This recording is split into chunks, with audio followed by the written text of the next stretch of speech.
hands for this. I like it. All right. Well, welcome everyone. We are going to start up at 6 because even though there's a thing called realtor time, I'm not going to follow that on this one because I know time is important to us. And, this is, end of the day. So I want to respect your times as well. Um, so welcome all. Thanks for joining us today. I'm very excited. I am Casey McKinnon. I'll share it again later as we have more people joining in too. I'm Casey McKinnon, the team leader over at Keller Williams Easton Canton, South Shore, Massachusetts. I always put the closest location, if you're not aware of us, close, Foxborough and all that, kind of in that area. So happy to have you all here. I hope you enjoyed your other sessions the past 2 nights as well, and I hope I can live up to what they did for you too. So I do appreciate you all joining us today. Um, all right, just give me a moment here. I'm going to get everything pulled up as well as we let more people in. Uh, all right. So everyone, all right. Sorry about that, everyone, but awesome. So I'm going to be the host today for y'all. I'm Casey McKinnon. Again, for the ones just joined, we have Brittany as well as our moderator. Do you want to introduce yourself, Brittany? My name is Brittany Cavallo. I am the productivity coach in Braintree, which is just a little closer to the city from Casey. And I'm going to be here to answer any questions you guys have in chat. So if you have any questions, throw them in the chat or raise your hand and we will get to you. Get the old South Shore special for y'all today, so we'll take care of you. All right, so let me get this shared up here. Right. Perfect. All right. So starting off today, again, thank you everyone for joining us again on Ignite for session 3, Connect with Your Market. Excited you all, dedicating your time to join us over here as well. With that, again, starting off, I'm Casey, team leader at Keller Williams Easton, and we have Brittany as well as our moderator, the PC coach for in Braintree as well. So you're in good hands today. I just want to cover off some of the quick basics as well. We're not in an elementary school here. You have to use the restroom, please. Don't announce it. Go handle your stuff. And this will not be the call where someone takes their phone in with it, and I refuse it. So be aware of that as well. And we're going to start up in just a minute or so. But I want to just welcome you all in. It's definitely a great program that you joined on with, and welcome to Keller Williams if you're all new to us as well. Um, let's take a look here on my notes. All right, so today we're covering connect with your market.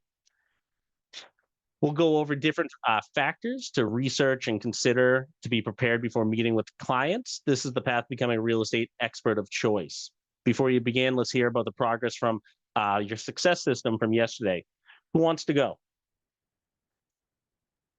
Who's first up? I will start calling you. I can go. Hi. Right on, Kristen. Thanks for joining us. If you call up, feel free to announce where you're out of.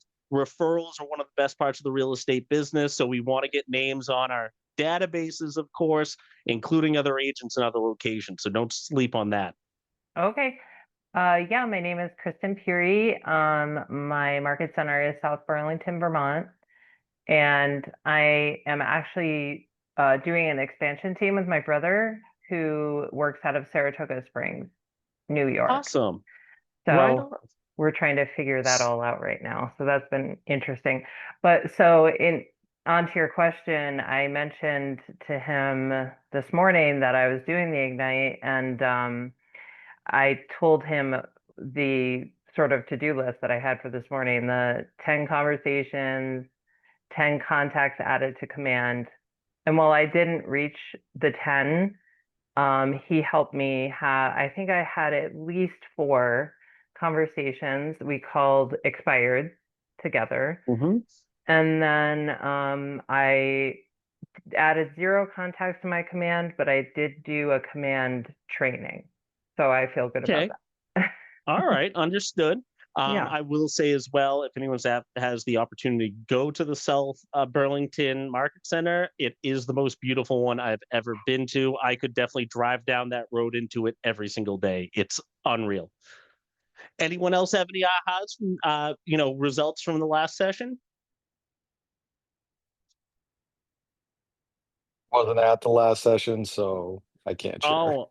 Oh, anything from Monday? Uh, I mean, there's a lot for Monday.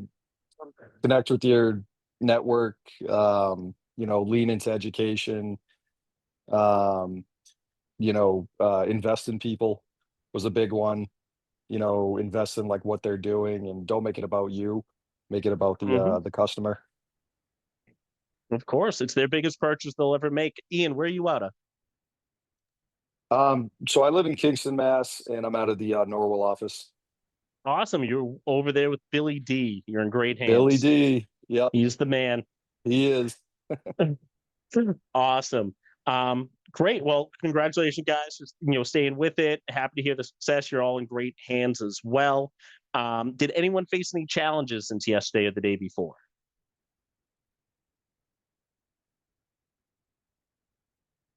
Easy peasy. Great. Yeah. No one had anything.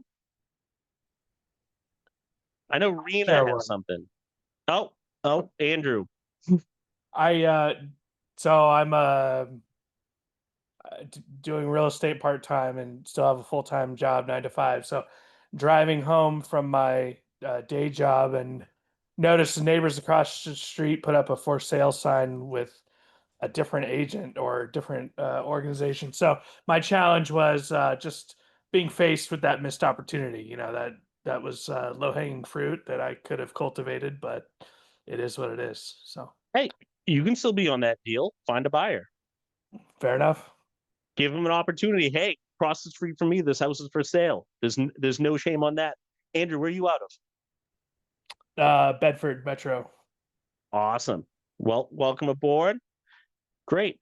All right. And did everyone have accountability partners they set up in the last day? No.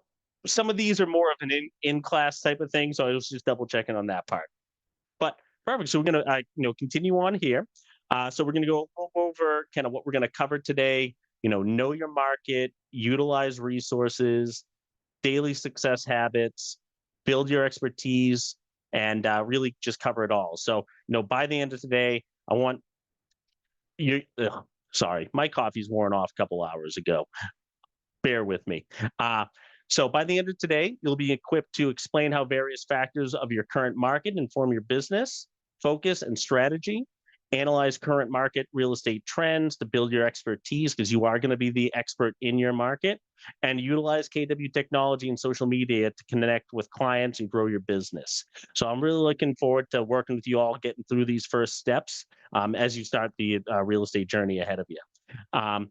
We will be, going over the daily success system that we want to focus on, these daily habits. Andrew here, he did say one thing that a lot of people say. Unfortunately, there are no part-time real estate agents. It's just another job. So if someone has a part-time job, doesn't that require them to be at a place at a certain time, do tasks at a certain time in order to get the goals done in that time? So that's how real estate should also be looked at. There's part-timers. I started off that way as myself. So I understand where you're coming at, but it's always about just putting in your schedule and living into and leaning into that part of your day to make sure you're getting the most of it and utilizing like social media, tech, smart plans, everything like that. And I think some of these will really be helpful on that end too. Because nothing's better than the Meta Business Suite to schedule things out a month ahead so you don't have to worry about playing on Facebook. Perfect. So let me move ahead over here on my slideshow. Also, everyone, going forward, make all your phone calls and outreach in a TCPA compliant way. I can assure you, this will not be the last you hear about this. These materials are ours, so don't share them with everyone. They are part of Keller Williams. They're, yours right now, but we're not selling them to anyone. And always follow fair housing, beware of scams and AI and all that stuff. So, just be on top of that. All right. So here we are. Right over here, let's connect your market. It's a great time. I like this one the most because I'm a talker, if you can't tell. So this is definitely going to be a fun one to have today. All right. So like I said before, we're going to know your market, build your expertise, utilize resource and daily success habits. Here's the truth. If it has been done in another market, it can be done in your market. Once it has been done, no matter where, it's just a matter of finding out how that can be possible in your world. From Gary Keller and the Millionaire Real Estate Agent. This quote really helps us understand that applying the right systems and models in your market can help you achieve the success most have come from. You know, a lot of people think starting out, these top agents out there have some kind of secret recipe that they're doing, and you're just not privy to that yet. Unfortunately, that's not the case. They just do the same task every day and keep at it, and that's what brings their business back to them. So don't be hard on Casey, your. Yes. I don't mean to interrupt, my friend. Can we share the slide deck? Yeah, sure thing. You're the moderator. You have the link in the email.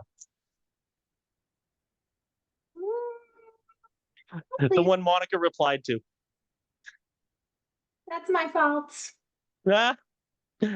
All right. My So fault. Brittany's gonna get the deck out to you as well, so don't worry about that. And let me just get this up here as well. All right. So with this, this is a great quote from Gary Keller. It really sits with a lot of our agents here as well. A lot of people think, oh, it's that they do that in California, it can't be done here. Guess what? I was just getting a referral in California. They're explaining to me how they do pre-inspections over there. And there's a lot of homeowners over here who do pre-inspections. That might help make their market a little bit better as well. So this quote helps us understand that applying the right systems, models in your market can help achieve the success of those that have come before you. All right. Let's see. And what does connecting with your market mean to you? Who in here has an opinion on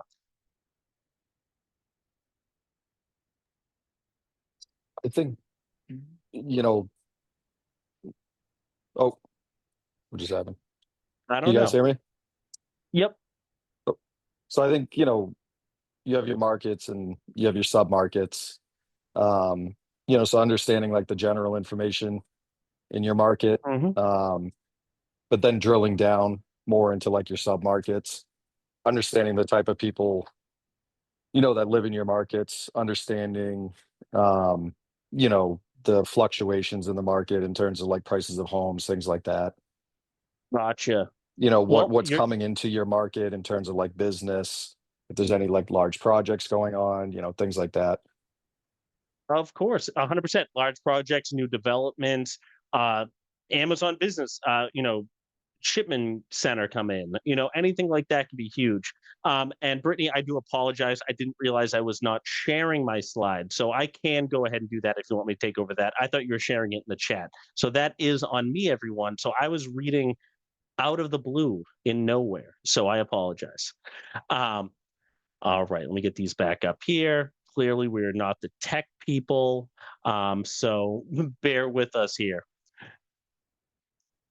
All right. I have too many things open on my computer as well. All right. So know your market. So becoming the real estate expert is all about knowing your market and connecting with the market in a unique and consistent ways.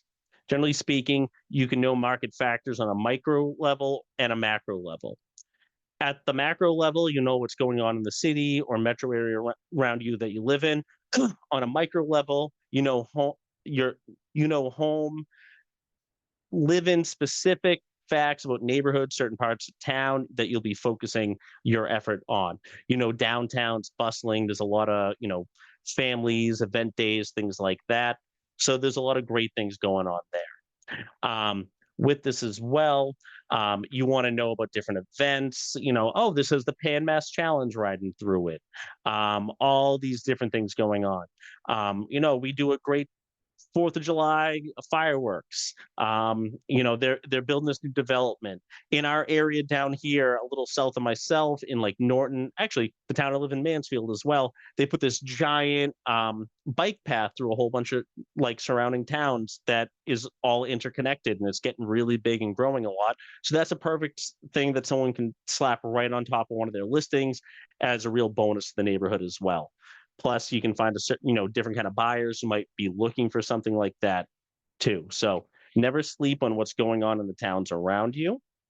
Um, when you're looking at it as well, um, hold on, I lost my part again. I apologize.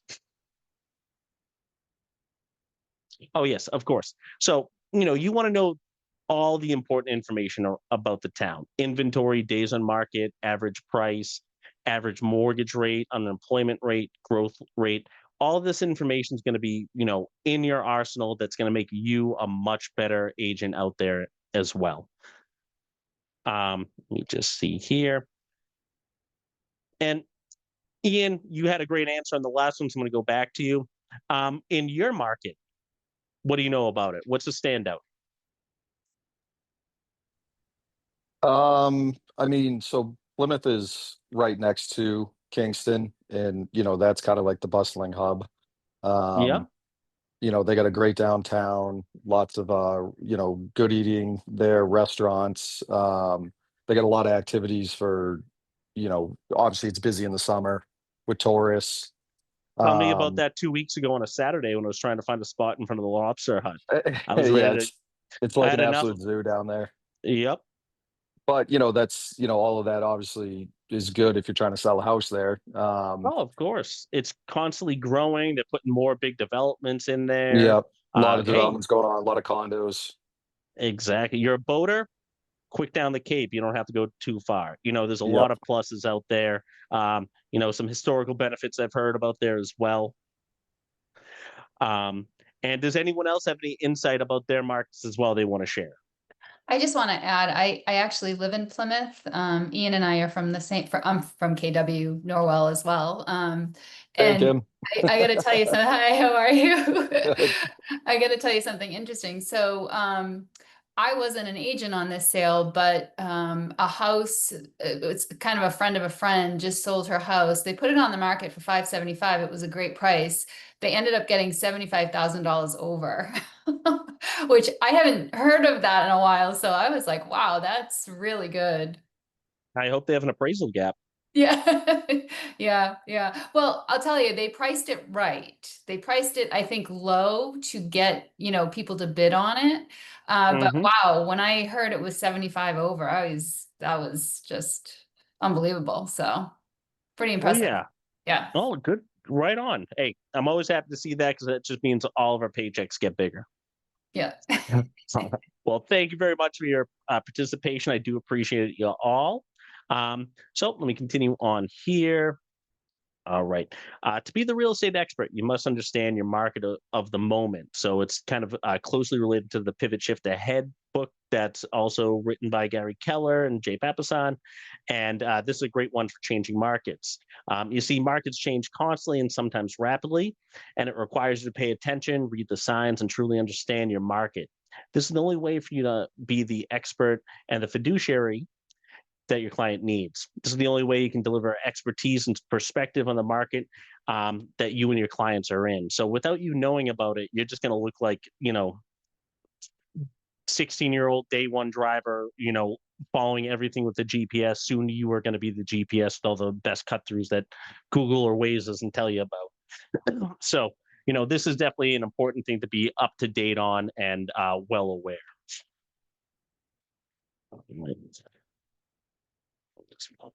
I'm clicking over all these different screens and it's not going on the PowerPoint. All right. So there's three types of real estate markets out there. So we have the buyer's market, balance market, and seller's market. I think it's pretty easy to say that they're somewhat self-explanatory, but let me just lead in a little bit with it. Buyer's market, that's similar to like the 08 crash era when everything was getting foreclosed on. Houses were sitting on for, close to a year or so. So that means it's supply and demand. You have a low demand and a high supply makes it a buyer's market. Sellers are making offers to buyers to try and buy their house.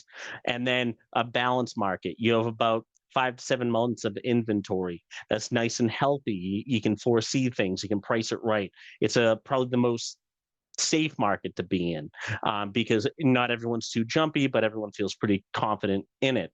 Seller's market, kind of close, what we've been in for the past couple years. I'm not always holding my breath that it's going to stay on forever. However, we don't have too much inventory around here. It's for less than 5 months of inventory. And right now, at best, we're looking at maybe a month and a half of inventory in our local, or at least my local area, and actually Brittany's local area as well. If we ever saw 6 months of inventory, I think we'd all have a heart attack, because we haven't seen that in about 5 years. So it's definitely something to be aware of these market trends, because these are also the conversations you're going to have with your clients as well. A shift occurs when the market moves from one to the other. What do you think causes a shift in the market? Someone I haven't heard from yet. Interest rates. Interest rates. Everybody. 100%. Hey, Hmm. I like you all saying the same thing, because it means we're on the same page. So interest rates can be a huge one. That definitely helps. Economy, 100%. A lot of those two go hand in hand. Jobs, Andrew, thank you. Jobs. What if a factory closed down in town and that was half the population's workforce? It's probably not going to make it too hot of a seller's market. It's probably going to turn quicker into a buyer's market there, and hopefully not a dead market. And does anyone have any ones they'd like to share as well? Low inventory. Low inventory. Well, actually, low inventory would be the result of one of these changing factors. But it's a good way to look at it. But that would be more of the result of the change, not a sign of the change. Pandemic.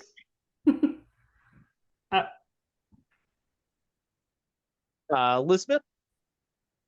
I was gonna say consumer confidence on the economy, because if they don't feel confident, they're not gonna buy.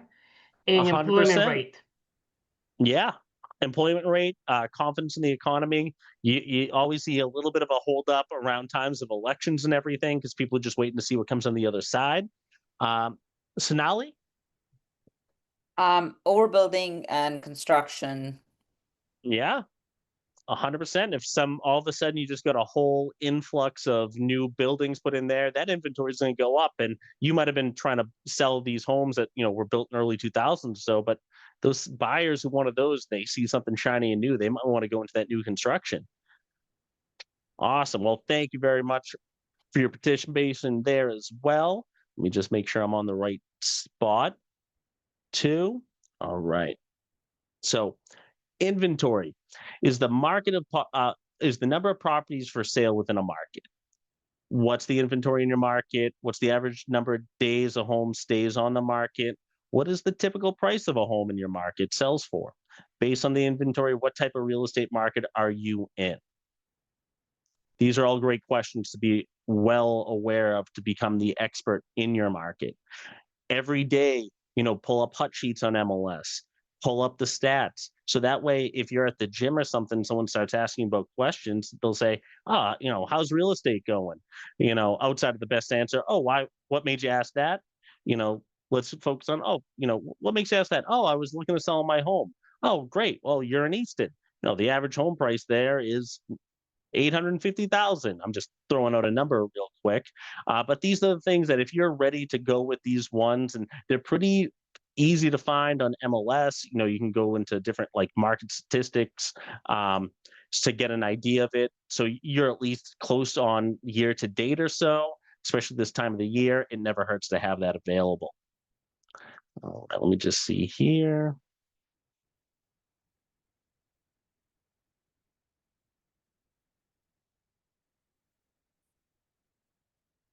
Okay, as mentioned, inventory is a prime factor in determining what kind of market you're in. Inventory can help indicate the health and robustness of the market. So, if there's a ton of inventory, that means people are trying to get out of Dodge and they don't want to be in that town anymore. So that might be a sign people are trying to stay out of it. On, like I was saying, multiple listing service, you're able to go on there and really study these stats town to town. You could even look into county if you're kind of working on a bigger area like that too. So never sweat on the small details, because you never know when they're going to be important to have ready. And then, in your market, what's the inventory? These are the things you should have ready. You should know the general inventory in your town. Social posts are ready for that. Average days of market, all these questions here, have those ones ready. They can be a great tool, great marketing opportunity, right on Designs and Command. They have some really great market insight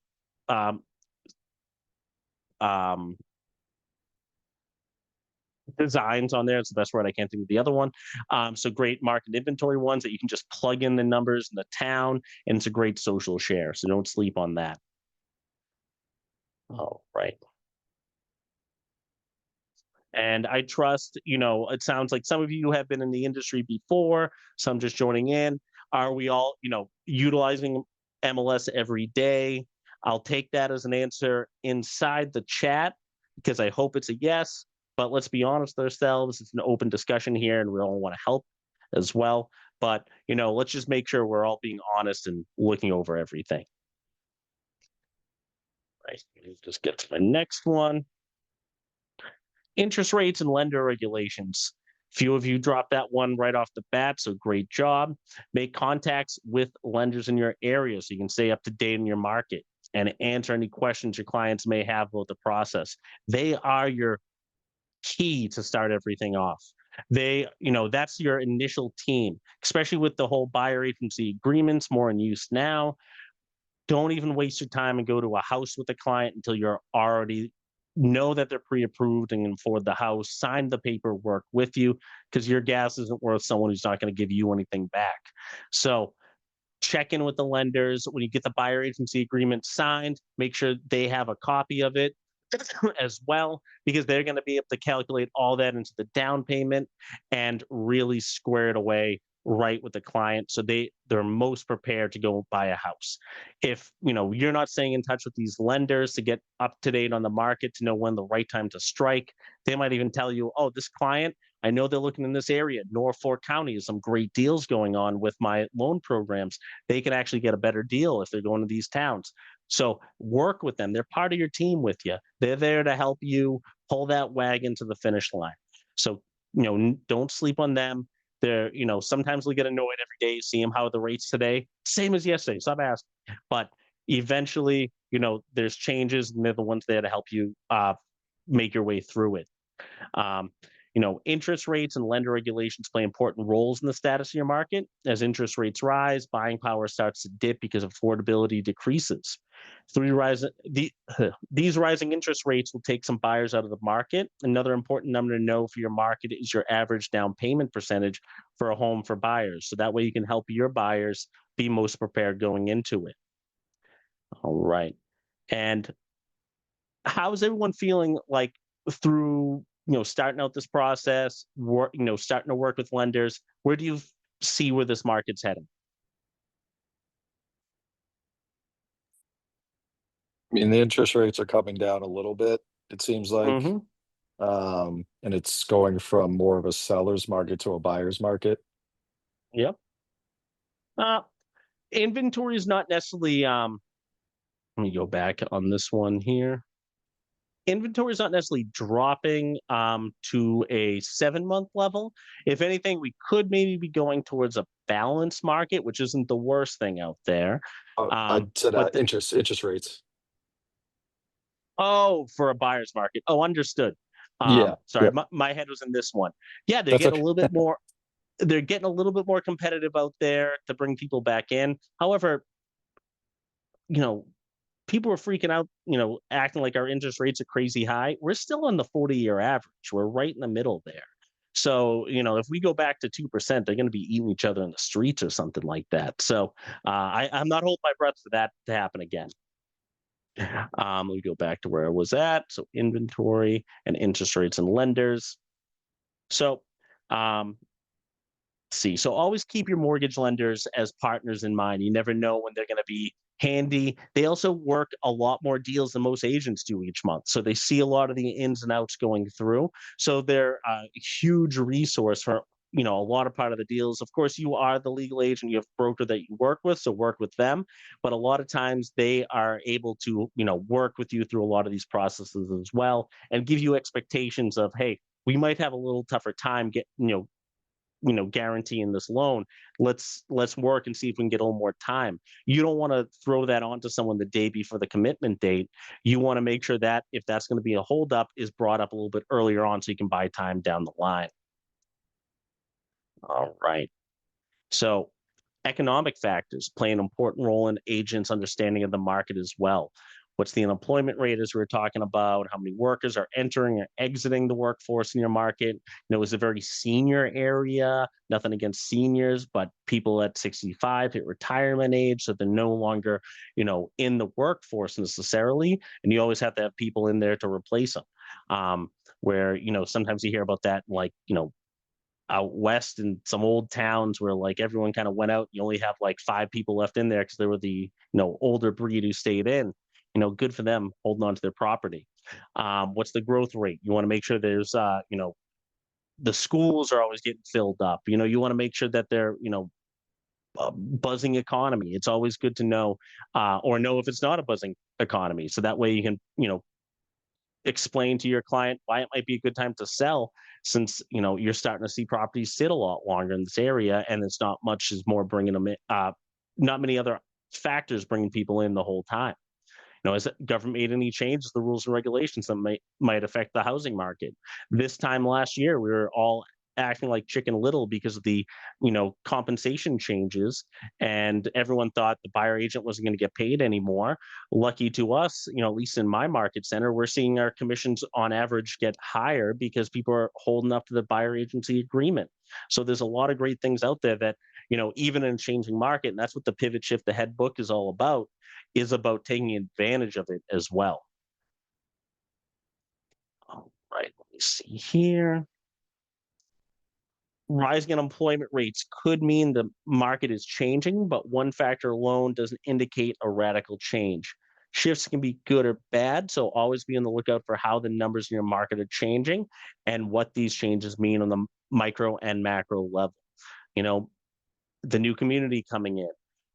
We're getting a great new coffee shop in the center of town that's really, getting a lot of people buzzing because it seems like a great growth in this old center of town that now people are putting a lot more faith in. Maybe the town's starting to do Brewster Day or something like that in the town. So all these things can really build up the community that you want to live with. And your job is not to become a research scientist. It is to understand how certain economic factors and indicators could impact the housing market going forward. And remember, as long as you have clients to ask you questions about your market, the job of knowing the numbers and adjusting to the market never ends. Just ask any seasoned professional in your office who've been through it all. There's a reason there's a lot of people in our industry been in here for a long time, because it's a great industry. You just got to be ready for any changes that are coming up.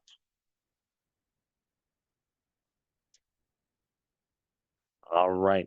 As you begin previewing homes in certain neighborhoods and having open houses, it's good practice to become familiar with certain statistics, the different neighborhoods in your market, neighborhood numbers, nearby shops and restaurants, nearby health facilities. That could be a big one for a 55 plus community type of buyer who want to make sure that they're around there. My aunt is an agent in Florida around Clearwater area. She has a lot of clients who want to just make sure they're near a medical facility due to kind of her particular market she works with. And neighborhood attractions. Like I mentioned, that big bike path, you could have a park nearby, the little league field, the schools, anything like that that could bring attention to someone and that they might be interested. It's always worth finding out. That's actually one of those things where you're not going to be the deciding factor for your clients if they like it or not. That's going to be up to them. It's the line, the customer is always right. Have you ever heard the whole version of that one? Customer is always right in the matter of taste. If they want to pick up the most disgusting, ugly hat you've ever seen in the world and put it on and say, I love this, that's fantastic. I'm glad you like that. Because why would you want to argue with someone if it's something you don't like, but they do? Your goal is to get them what they like. That's your ultimate goal as a real estate agent, is to help your client find their dream home. So keep in mind, these are great questions to ask early. Do you want to be in a cul-de-sac? Do you want to be nearby a lot of shops and restaurants? Or are you more of someone who wants to be in the middle of the woods with no one around you in every direction? That's really going to make the client trust you. And let's see here. And what other market factors can you think of that might be good to investigate? Ian, you've answered a couple times. We're going someone else. I do appreciate your participation and the dog's head popping in the way. Don't think I didn't see it. What comes to mind is if like there are layoffs or there's a new company coming, but big companies. Yeah. Big companies coming in or layoffs. Always good to know. Luckily in our area, we're at least in my particular area, south of Boston, it's real tight. So one business goes out, there's still 1,000 other ones. But I can understand that, wholeheartedly, just, from our South Coast area, they've had factories go and had big pushouts like that as well. But more so like investigating for a client who wants to buy there. Let's not say it's a down market or anything like that, but Cynthia, let's say they want to move. And again, Cynthia, where are you located? Bedford Metropolitan. Right on. So let's say someone wants to move in your area, and they're looking for a nice, more secluded neighborhood, but still cul-de-sac, right? What kind of things do you want to look out in that area to help them out? Well, I'd be looking for areas that are secluded. I don't know. That kind of threw me off, your last part, but I can also see like what's the community like, extracurricular activities for kids, that sort of thing. But I guess I would just go hunting and looking around the area. Yeah, you can drive the neighborhood if it's close enough to you, head out of there. Oh yeah, you pull out. Alan, what's going on? I said road conditions and stuff. Like, is the road, like, how are the roads out where some of this is? Stuff like that. I don't know if that's for everyone, but I'm the kind of weirdo who would care about that. So you are speaking to the right group on that one. But road conditions, there have been times I helped out with some listings, and one of the things coming through there, the whole road was ripped up.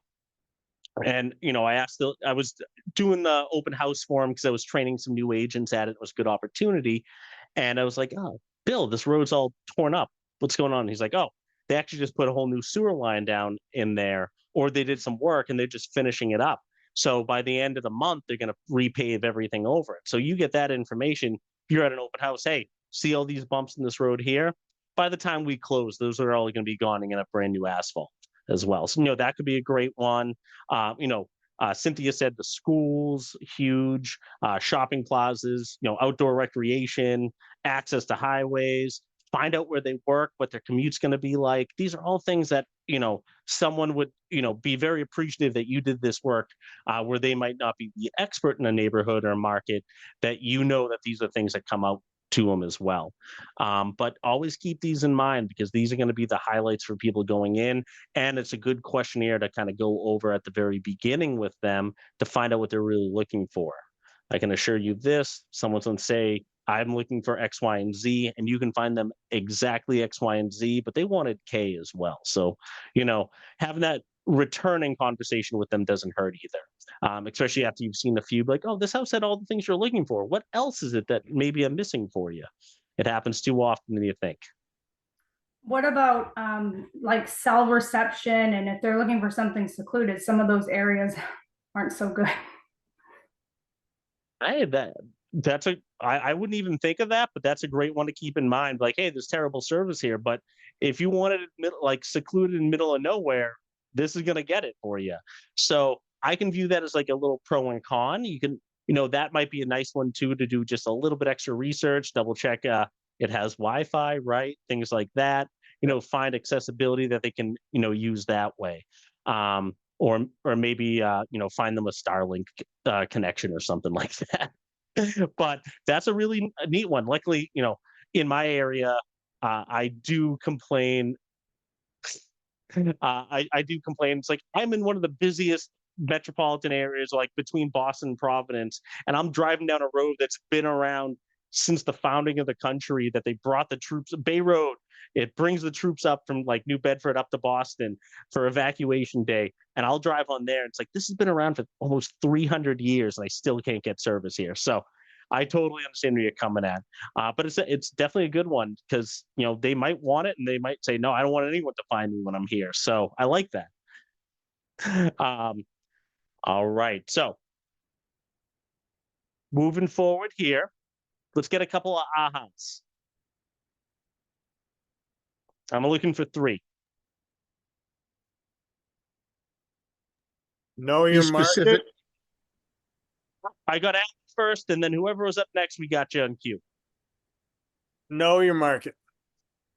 Know your market. All right. Hey, I like it. It was just there was some low hanging fruit, but that's what we're all about. All right. And then we have Tracy. Know your stats. 100%. Be your market expert.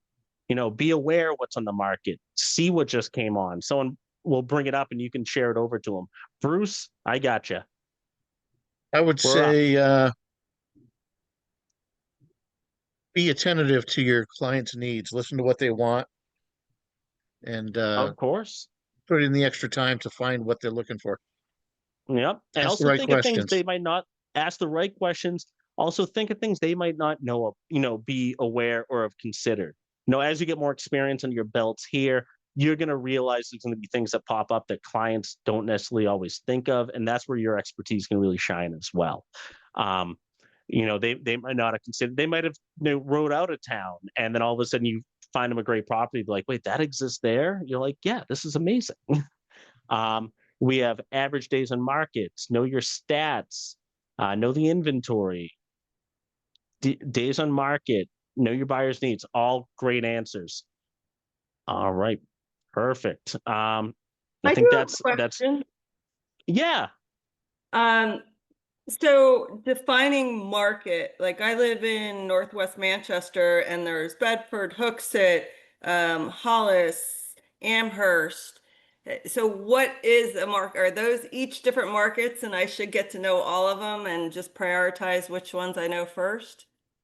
So full disclosure on this one, I don't know that market myself very well to know the differentials between the town. It is a great question, though. I would say it's a good conversation to have with your team leader at your office too. I don't want to try and push your question away. I just don't want to misadvise you on this one as well. Yeah, that makes sense. However, it is, do you live in the middle of them all? Somewhat, yeah. I mean, they're close enough, and I have one client, that I've been showing to these areas, and I'm, gathering all the information I can, but so it's like 3 different towns around there, right? Yes. Oh yeah, know them all. %. I'm talking from my area here. We're south of Boston, so like I'm basically looking at things from Quincy all the way to Dartmouth. So I'm covering, trying to find, Plymouth, and then Attleboro. I'm looking at that whole box right there because that's the world I live in. I have, friends, family, clients, everything in there. So I want to know all of that. And when things come up, if I don't know about it, I give kind of similar answer to that one. Hey, I don't want to misadvise you, but give me a day and I can get all the information I can for you. But these are 3 local towns near you, 100%. Be up to date with them. Do the market statistics for each one, and share them out. If you have clients who are looking in each, all 3 of them, and you find it's a common one that someone's open to being in any of those markets, let's know it. And they might have different stats, exactly. And they're likely going to have different stats. One might be better for that first-time home buyer, lower price. One might be a little bit bougier, higher price point, so you can know how to direct people appropriately for it. You might find one that's on the border of the other town that's a little bit nicer. Say, hey, you get to live here, but all your shopping is going to be over here. All your restaurants are going to be over here. So you kind of get all the benefits of there, but maybe a lower tax rate here. So, there's benefits knowing all of those things. And maybe someone's like, I don't get kids, I don't need them in the school system, I'll pay less taxes and I'll go over there. I'm sure a lot of people, if you're in Mass, you heard of Brockton, and my office is in Easton, but it's right next to Brockton there.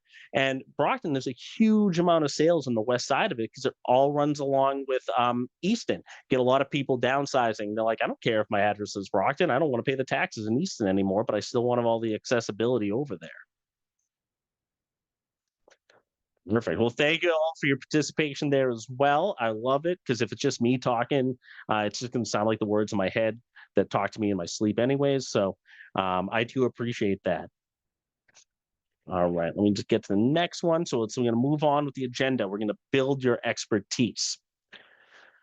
So now that you know that to connect with your market, you must know and keep up with the market. Yet you might be thinking, how do I learn about my market? There's so much to know. Where do I start?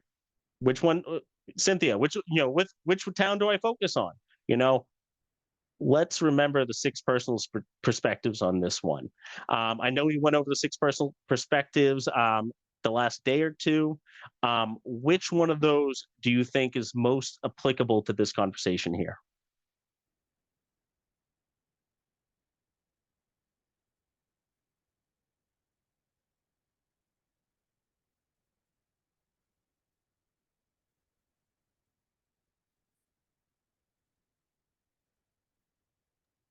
Maybe make being learning based the foundation of your action plan. 100%. I'm not trying to give you trick questions. I'm trying to, do more low-hanging fruit for you. Exactly that. Make learning based the foundation of your action plan. That is the key to knowing your market because you're always learning. People can say, "Hey, I just saw them tear down this huge plot of land on Route 138 in Raynham. What's going on over there?" If you know, you'll be happy to be the answer person for them. So always be on top of that. All right, let me move this here. Build your expertise. Once you know your market and are familiar with all the important numbers, it's time to begin building your expertise. Part of educating your buyers and sellers is becoming the local expert. And knowing the numbers is just the first step. Understanding, interpreting, and applying the numbers to your market in your lead generation can get great results out of it and really develop great conversations as well. Your neighborhood nurture email that could sent out once or twice a month that just updates someone on the home sales on theirs. Low unsubscribe rate. It's not too pushy. It's not saying, let me sell your house. It's just letting you know what's sold around it. These are things you're sharing with your clients and they might come up and, start asking you about some of those. And as you're building it too, always keep in mind that it's going to change. There's one guarantee in the world other than the sun rising in the east, setting in the west, is things are going to change no matter what. So always be ready for those coming up. And starting out looking at the local statistics, start close and move your way out each time. And for you all in here, what are different ways you've been attempting to learn your market? One answer. Who do we got?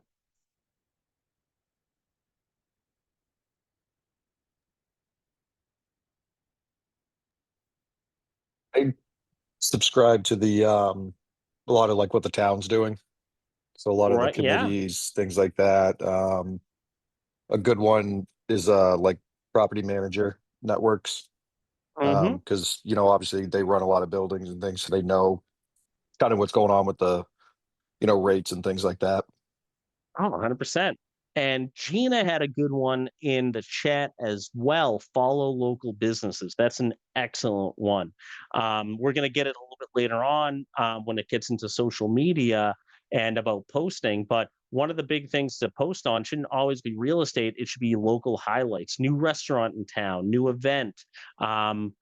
Go, eat at a restaurant. One of my favorite realtors to follow online is Patrick Busel. He's with Metro Boston, I believe, and he has a Instagram page. I believe it's called boston.real.estate, and he's hilarious. It's unbelievably funny. But half of his posts are about him eating roast beef sandwiches.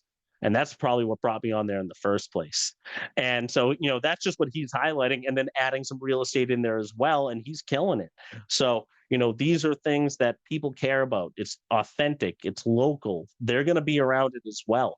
In Easton, where I'm at, they're celebrating the 300th anniversary of the town this year. So all the town has all these big posts on all the light posts and everything with different businesses who donated to get their name on there. And they've had running events throughout the entire year.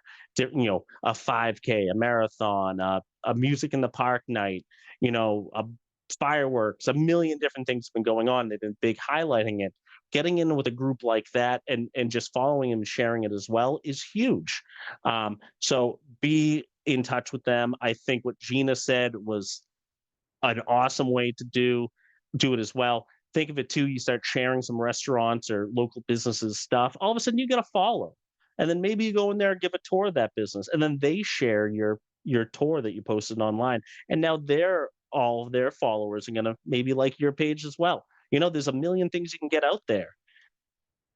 All right, let me just get back to where I was before I got excited about roast beef sandwiches. All right, so let's look at 4 steps you can take to start building your expertise right now. Learn the market, learn your clientele, listen to individuals, keep the headlines in context. So with this here, it all starts with the language of real estate, also known as lore. Know your market and know how your market is moving and how to communicate this to buyers and sellers.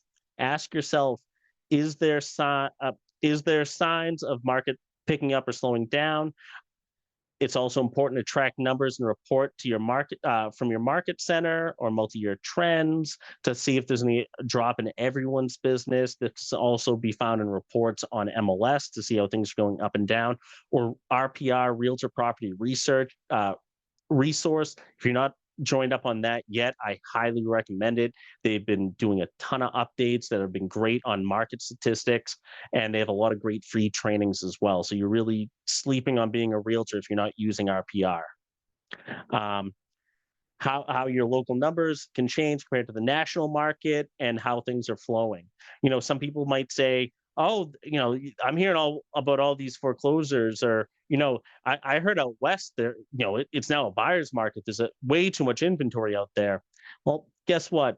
It's not the case over here necessarily. So you want to make sure where we as in you and your market stand next to the national level too. So if someone throws some junk your way about quoting something taking place in Texas or something like that, just know, if you did your research right, you can stand firmly and confident on your own market research too.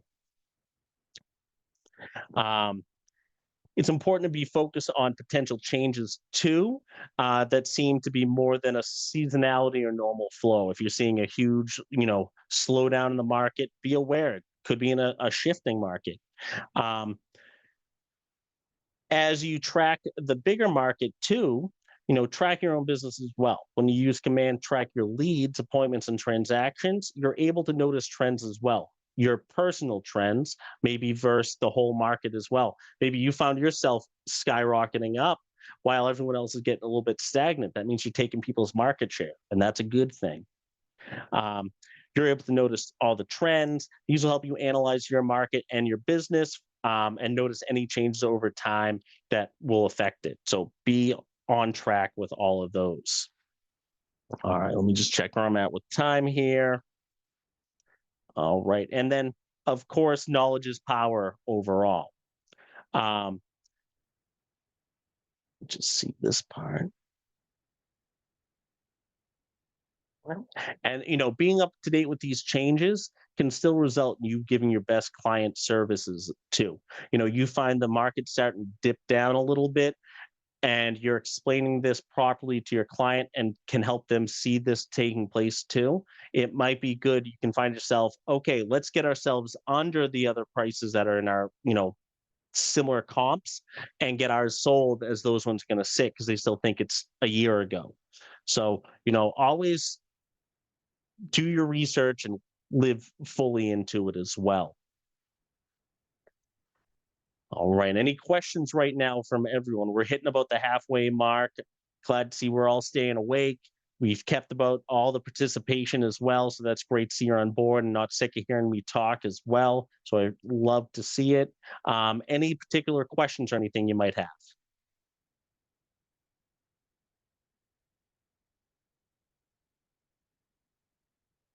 No? Awesome. We're moving on. All right. So move on here. Learn the market. Oh, I'm sorry. I thought I jumped on that one before. I apologize, everyone. So clearly I'm not the best at running a slideshow. But like I said, know your lore, language of real estate. It all starts with the language of real estate. With that, that's a lot of what we've already been covering over here. That's inventory, days on market, average sale price, month mortgage rates, unemployment rate, growth rate. Be aware of all these.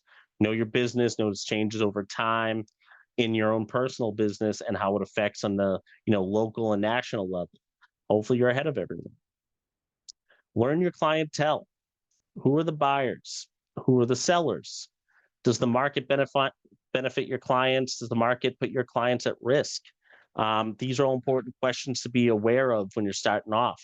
As you're monitoring the numbers in your market, ask yourself who might benefit from current or future trends and who might be at risk. The lead generation approach is you're staying in touch with all your database throughout the year 36 times each touch. Do a quarterly call, find out where everyone's at. Hey, how's work going? You find out someone, oh yeah, we're gonna shut down the plant. I know we keep talking about like these old movies style in there where, sounds like the plant's going down, the whole town's gonna wash out. But we pull off of bad tropes for a reason. So you want to be ahead of those. Have the conversations with your clients. If they're owning a house, they're an adult. So you can have an honest conversation like, hey, do you think this plant closing is going to affect your job? And, do you think this is the time you might have to sell and get out of here? You're sitting on a lot of equity. It's still a great seller's market. But if you're telling me it might be the best move for you, you never know what someone might need unless you're staying in touch with them. Notice any trends in what people are saying to you, new objections that might come into the picture, while others aren't as important. Suddenly, recognizing patterns is key to building your expertise. Always be aware of the ebbs and flows in the market that can be different, great for different types of clients. Buyer's market might be great for an investor to try and go in as sellers are trying to get rid of their house. The seller's market might be time for those investors to offload them and do a 1041 exchange and get another investment property or two. So you don't sleep on these changing markets because there's always a client out there who's waiting to be helped out. Know who could benefit from the change you're noticing in your markets numbers. Keep this in mind when it comes to lead generation and lead follow-up that we will cover in the next sections of this course as well. Because the more you're educated, you might know, hey, this client was, kind of put themselves on timeout from buying, but I know this is probably the right time for them to get back into them. So let's bring them back. I have my database. I, put them on a smart plan, but now I'm going to jump ahead from my initial plan because this seems like the kind of market they belong in.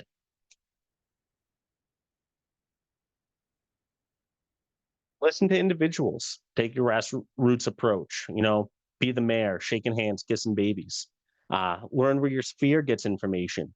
The ALC in your office, they got into that position for a reason, and most of them, from what I've always interacted with, they love to help people out.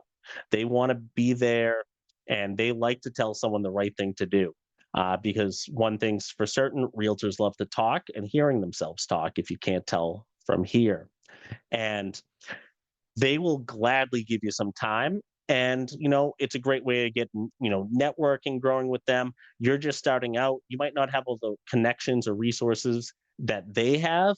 However, they're always happy to make that connection. It's usually followed up with them, let them know Casey sent you type of deal, but it always helps get the job done. And now you're growing your own database because the one they gave you, that's now a referral that you could use down the line. You help someone buy a 2-family house, all of a sudden the inspection pops up showing that there's a snowman boiler in the basement. You have to call the right guy to get rid of that without, really destroying the bank. A lot of these top agents, they know these kind of people. So keep that in mind. Go to where your people are. Talk with your people who are learning about the market, your clients and potential clients, and chat with them. More importantly, listen to them. A lot of people don't like to listen. It's one of the most powerful tools out there. The knowledge they provide could be very helpful for you as you make sense of the market, and importantly, what your client thinks of the market, because in the end, it matters what they think. As you make sense of the market, it's just as important that you listen and understand what your client thinks of it. For example, people may be saying interest rates keep going up, so I better buy now. Or my neighbor's house hasn't sold, so I'm going to hold off selling mine because the market must not be good now. That house just might not be good for someone. But if it's properly marketed and priced and staged and, cleaned up right with the right photos online, there might be the right buyer for it that the other house didn't get because they didn't have your expertise. And listen to, as you're listening to people and having these conversations, it also gives you something to add to your little notebook. All right, let's add a task. Susan just told me that her daughter was graduating high school, at the end of May. Send card for congratulations. These are little tidbits that you're going to be picking up. So never be afraid to add them into your arsenal as well. This all underlines a key point. Be there, be present where your people are. You're guiding your clients in the journey, and that means you need to know where they are and how it best helps them. With this as well, we have a little story here about an agent. When he was starting in the business, wore a shirt that advertises business. People would see his shirt and say to him, "Oh, you're in real estate. How's the market?" And you would always respond with, "The market's great. Why do you ask?" What do you think the right answer to that question is if someone comes up to you and they see you were in a Keller Williams shirt and says, "How's the market?" Who has the best answer here?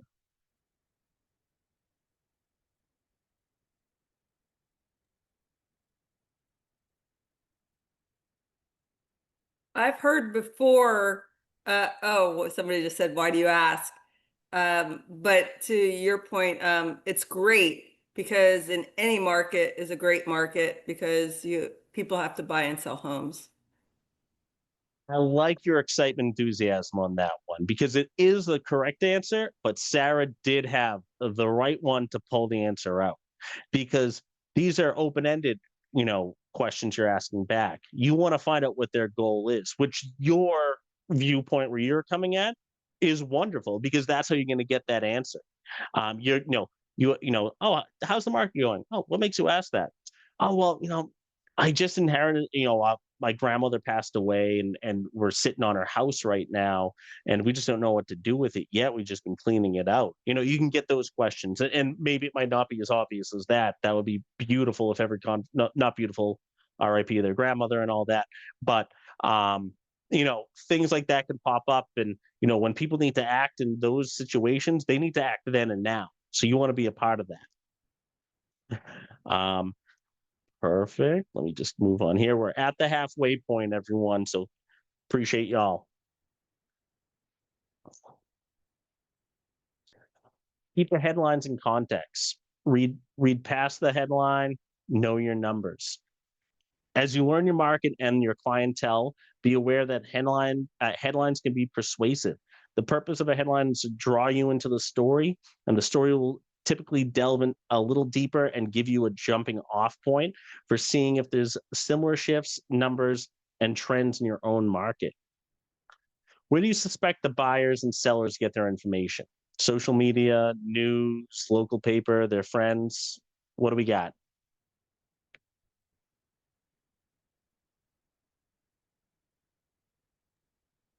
All of the above. Correct. They also might get some of their information if they're looking to list their house and say, "Oh, Zillow says my house is worth $1 million."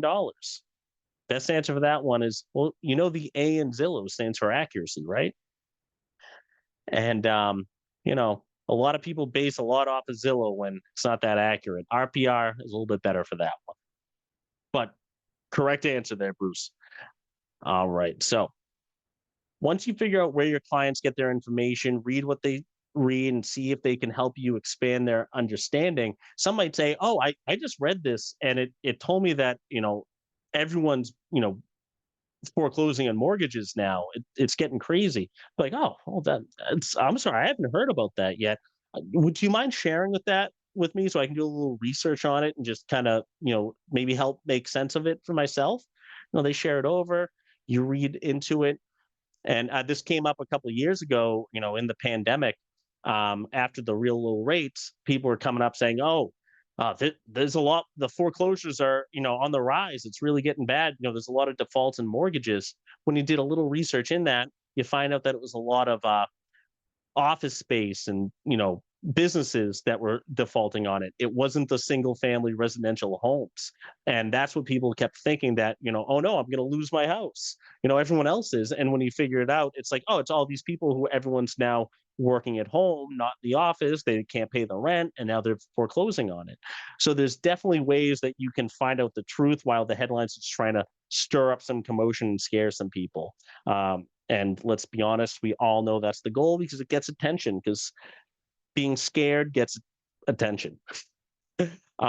Always pay attention to your local MLS or other real estate platforms to stay on top of what's happening in your market.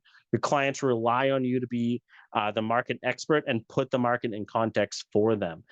So if someone comes in and starts saying, oh, all houses are dropping price now, no one's getting over asking, it's a handful of clicks of the mouse and you're going to get that answer for you year to date, this month, the past 2 months, the past 3 years. You can get that information very easily. So don't sweat on your expertise and materials, because the numbers don't lie.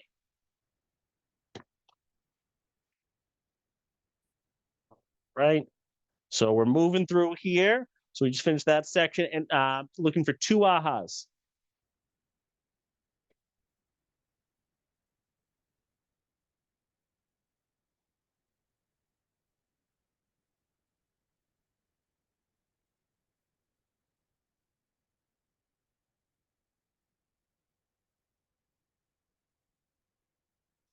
RPR, Andrew, right on. Everyone should be looking into RPR. It's beautiful.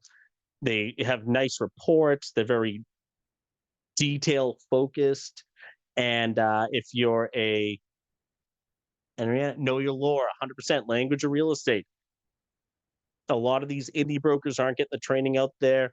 They're not ready to speak on these ones. As you train yourself, it's like someone going to the gym. Unlike me, going to train yourself every single day to be the best agent you can be is going to make you more powerful in the back end.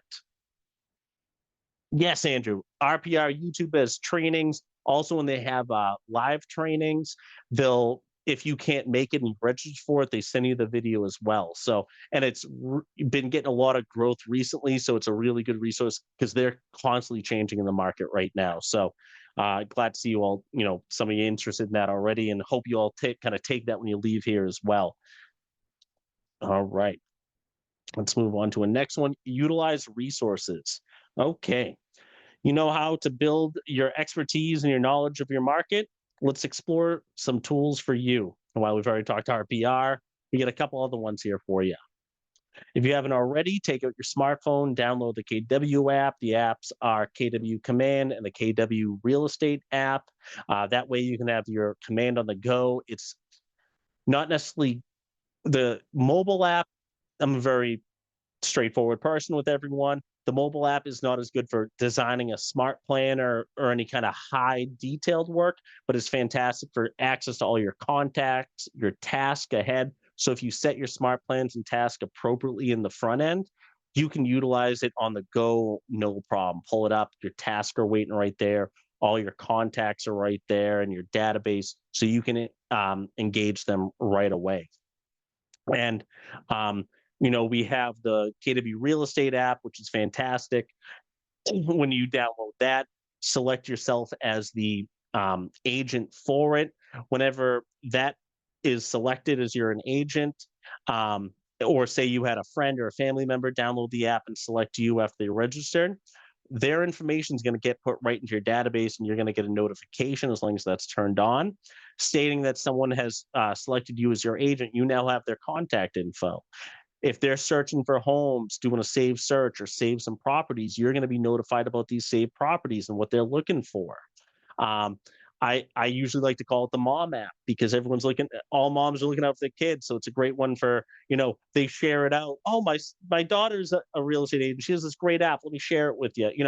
Anytime you can get the word of mouth out there, it's fantastic. Some great social graphics on designs as well about promoting your app. So don't sleep on that one. Of course, in a perfect world, everyone would use our KW app. There's people are still using Zillow.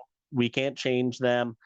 So work with it as you can. That's going to be Bruce. The app I believe is either just Keller Williams or Keller Williams Real Estate. If you go onto the App Store, at least on an iPhone, the Apple Store there's the command one if you type in Keller Williams, and then one that's just, I believe, Real Estate.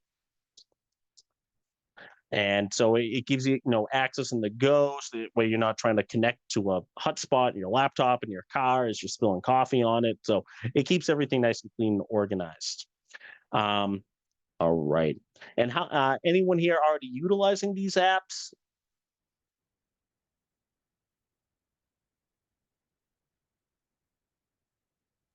Yep. Yep, some of you. Right on. Which one, Alan, which ones are you using so far? I have Command on my phone and the Keller Williams one. Okay, perfect. Have you tried about the sharing it and getting that contact info? I have not gotten that far. No, I'm new. No, I'm totally understood. Hey, I understand it. This is part of my onboarding as well, so I'm pretty used to going over it as well. But if you want to try it out, we can kind of do a test. Do you have anyone around there with you that you can annoy to send a share to? Yeah, my wife. That's the perfect candidate because it's everyone's. Right. The significant others are usually the test subjects. But if you go on there and you're selected as the agent in it, and then you can say, share this app, share it with her, have her register, and then check your command afterwards. Okay, yep, I just sent it. Try it out. We'll see what happens. And then Lisbeth.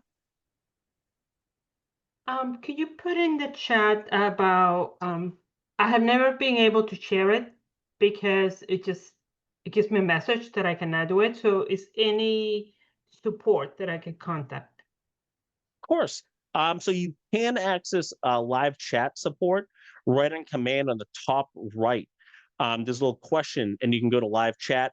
Wait until about 10 or 11 a.m. because they are in Central Time, so they don't start until about 9 their time. But that's a great question, and also everyone should know about the live chat feature on there in case you do have any real problems with your command or anything like that.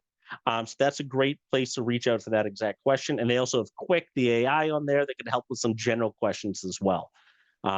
So I'm glad you brought that up because, if you don't bring that to attention, no one's going to know. And, we're here to help you out.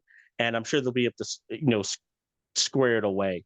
But of course, without seeing the error message, I'd be a little tough on that one. Elizabeth, do you have a market center tech trainer in your office? Yeah. I would bring it to their attention. I think they'd be the best first resource to help you walk through that. Yeah, they told me to look into command, but that's what I'm asking. So in command, top right corner. And the question mark up there, and then should say chat with support. I don't know if they're still on right now because I believe it is past 5 p.m. Central Time, but you can leave a message and they'll reply back to you and on email too. Thank you. All right. No problem. All right. So we're utilizing some of these apps and resources. So I'm glad we got a couple of you, jumped on there as well. And Jamie just figured hers out and is using mobile command. Awesome. If you're using mobile command, really utilize those tasks on there so you can stay on top of it. So that way, if you're, on the go that day, you just have a to-do list waiting for you. So it's a great resource to have. All right, let me move forward here. So utilize the apps. We just went over that. Command, actually, the question mark's right over there. Your integrated end-to-end Keller Cloud platform for running and growing your business, CRM, designs, everything all in one. So it's a fantastic platform. The Command app is a single platform for agents that can help them with everything from lead generation, database management, organizing necessary tools in one spot. At the same time, the KW app developed to complement Command is streamlining your home buying and selling process so you have access to it on the go. Biggest value of this technology, which is only available to KW agents and teams at no additional cost, is cutting down on expenses that can cripple profitability.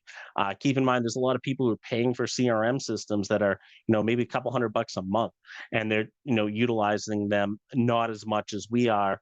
One of the interesting things when I was at Family Reunion, they were bringing out the new CEO, and they were talking about what they want to do with Command and everything. As you know, when an investment company joins in with another company, they're going to look through everything top and bottom. And they had their tech team look over Command. They were saying, like, this one's fantastic compared to the other ones we've looked at. It's pretty easy. We try and make it kind of self-explanatory in the best of times. So it's a fantastic asset to use. Use it with your lead generation, automating workflow, managing transactions, customizing your reports, enhancing customer service, and marketing a better business through campaigns and everything. So, utilize all of Command and Connect up here as well for a lot of videos, one pagers, and things on the go as well. Get the KW app now. We kind of went over this one already. I'm glad I'm already saying things and they pop up, so that means I can go a little bit quicker through it and save us all some time at the end here. So, make sure you do the share app and everything, but this will be great for you to use in your business as well. However, I don't want to make a promise all clients are going to use this, not keep using Zillow or anything. So do your best, but, don't crack an egg if you don't need to by upsetting them. Let's see here. Nope, went over that. Perfect. All right. Social media, the fun stuff. Your daily success system. This includes an activity to complete a 5-10-1 social media engagement plan. I'm sorry, I messed that up. 10-5-1. All right. So the goal here is we want to do the 10-5-1 system.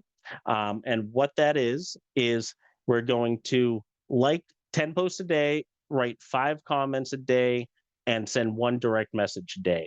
I am going to put a little asterisk to this rule.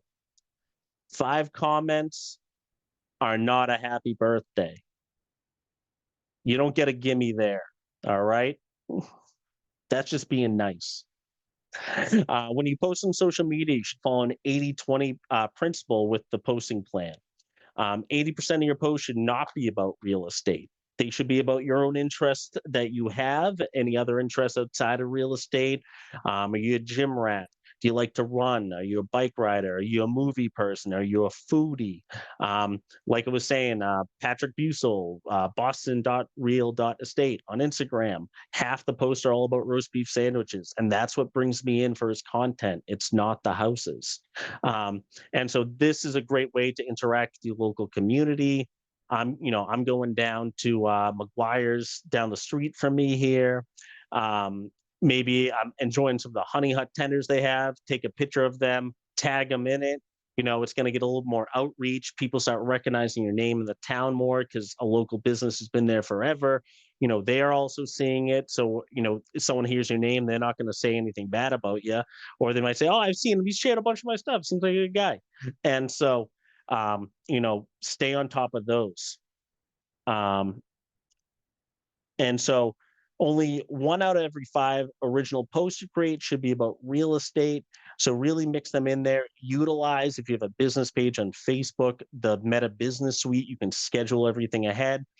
You can also use campaigns on Command to schedule a post ahead as well. So I know Andrew was telling me he's real estate part-time right now until he, becomes a millionaire real estate agent. So let's be smart about it. Let's, sit down, dedicate yourself 1 hour a week just to make sure that you have all your marketing material on social media scheduled maybe a month ahead for some of that, couple articles, couple things here. Know that throughout the week, you might have to put something a little bit more topical that's, in the moment, rate drops, something like that. But, be intentional about it. Then, maybe share your lunch throughout the week to, litter in a few other ones. lot of different ways out there, and there's a lot of real estate agents out there on social media. Follow them, see what they're doing, see what works, see what you like, see what you think you're genuine about doing. Someone loves hiking, they might, just put a bunch of videos of them on a hike up in New Hampshire. It's a lot of good things out there. Skiing, snowboarding, anything like that. I know you people in the White Mountains in that area, that's what you all do. So, utilize everything you do. All right. And then in your participant guide, look for the activity labeled brainstorming your social media personality. And, go through there, open your social media and look at some of your recent posts and like posts to see what got a good turnout on it. So this could be your animals. This could be a weird historical thing. One of my biggest posts I had, and I had no expectation of it. I'm actually going to reference Bay Road and bring in the troops to kick the British out again. Because I went on Bay Road in Taunton. Actually, I believe it's technically Bay Street there.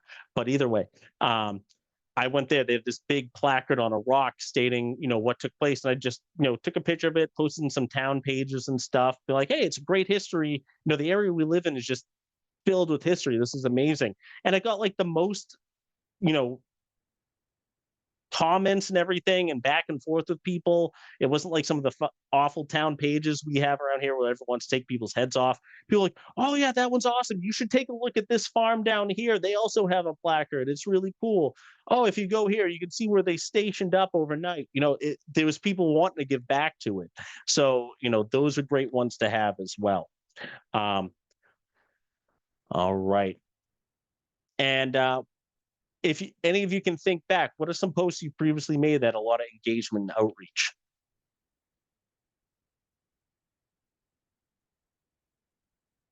Oh, I'm sorry, Donna, I didn't see your question in there. So are you saying to post from your personal page or your Facebook business page?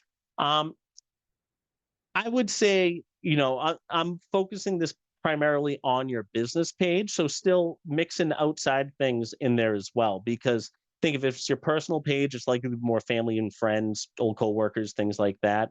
And still post on there as well. Post the same thing over. Share your, post the meal you had on your business page and then share that to your personal page. Maybe draw people from your personal into your business page. Nothing wrong with keeping things on your personal page though. So however you see fit for it, but keep in mind that 20 principle for it, that you don't want to just throw up real estate on everyone because they're going to get sick of you as well. Sarah, an open house tour Instagram reel, once that was one of your best engagements. I love to hear it. Reels are huge, little tours of the house, especially when you're in the coming soon, or if you're, just listed, holding off showings until the first open house. That's a fantastic way to do it. Does anyone else have any, posts that they've had that had some really good engagement? Oh, changing my sign and adding the lockbox. Diana, that's fantastic. It's easy. You're doing it already. Love to see it. All right. Does anyone else have one more before we go ahead? All right, we're good. So let's see here. And don't forget sharing on there as well. Share business pages, other agents just listed post, everything like that. Because all of a sudden you can get some of their followers to see it on yours and everything. So don't sleep on that.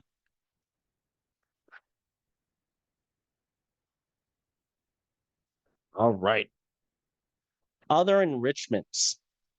The other enrichments portion of your daily success system is about knowing the numbers and gaining a strong foundational knowledge of real estate. There's 6 things listed in the participant that you all have available to in your guide. to do to build their real estate expertise. Let's look over here. We have study your market center report, find, how your market centers do into other ones, previously sold homes. MLS, at least mine, MLS Pinergy has a lot of training videos, so utilize that. Get in touch with get on top of getting hot sheets every day.